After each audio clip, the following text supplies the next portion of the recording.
So 2012 was a tough year for all the media segments, but I think radio handled the economic slowdown far better than print did and outdoors did, and I think on par with what television did. I think overall radio will grow by about 10% to 12% this calendar year, and the same as television will grow. So that it has handled it reasonably well. But having said that, it's been a tough time. Clients have generally demanded and gotten away with more values from radio broadcasters. As a result, generally margins have been under pressure, and clearly price increases have not happened the way they should have happened.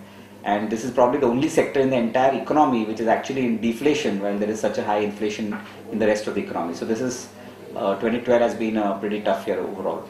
We saw some recent growth in the October-December quarter. But it's still too early to say if it's a sustained growth or if it is going to be, or it was just a flash in the pan. So we don't know about how it is going. January, February, March is a critical period of time. We are hoping that if the RBI cuts the interest rates and if the budget is a little better, then there will be a general uptick to the economy, and that should help the media industry. In 2013, we really are hoping that phase 3 will eventually roll out. We are now being told that by March or April or May or June something should happen. If that happens, then that will provide us with an opportunity to grow our network, and it will take 12 more months after the auctions for any real action on the ground, but even so the path would have been laid. This phase 3 expansion was to happen by March 2012 and it has got delayed by at least 1 year. So it's very critical for the radio industry that phase 3 happens. The other important thing for next year, of course, is an economic revival. If an economic revival happens, then it will make our current operations slightly more healthier to look at. So this is what we expect in 2013. In terms of key imperatives for the radio industry, I think it's important that the government relook the phase 3 policy for some of its aspects in line with what has recently happened in other sectors of the economy. The ascending e-auction methodology for phase 3 is clearly a no-no. Almost all radio broadcasters are opposed to it. This same method was followed in the year 2000 by the Government of India, and it was a disaster. The radio industry prefers the single-step e-tendering method, which was tried in the phase 2 policy in 2006, and that was a big success.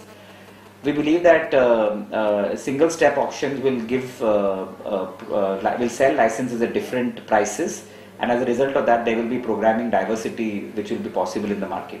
If ascending e-auctions are conducted, there will be no programming diversity at all, and you will have more and more radio stations playing contemporary Hindi music or contemporary Tamil music or whatever. The second and very important thing to do is that they have to relook the reserve price formula. Just like in the 2G auctions, the reserve price for the phase 3 is also extremely high, and I have a feeling that out of the 800 channels that they have offered in the phase 3, not more than 200 will be taken up, because the reserve fee is so debilitating that it doesn't make any sense at all for any broadcaster to go beyond these number of towns. The further complication is that whatever the eventual bid is realized this time, that will become the starting point for bidding in the next phase. So we would all enter a cost spiral, and we should not forget that this is the cheapest, this is the smallest medium in the media mix, and it is the one that pays the most revenues to the Government of India. And if we were to enter into a cost spiral, it's a matter of time before we all just vanish from this planet. So key imperatives are a good policy and a quick rollout of the policy.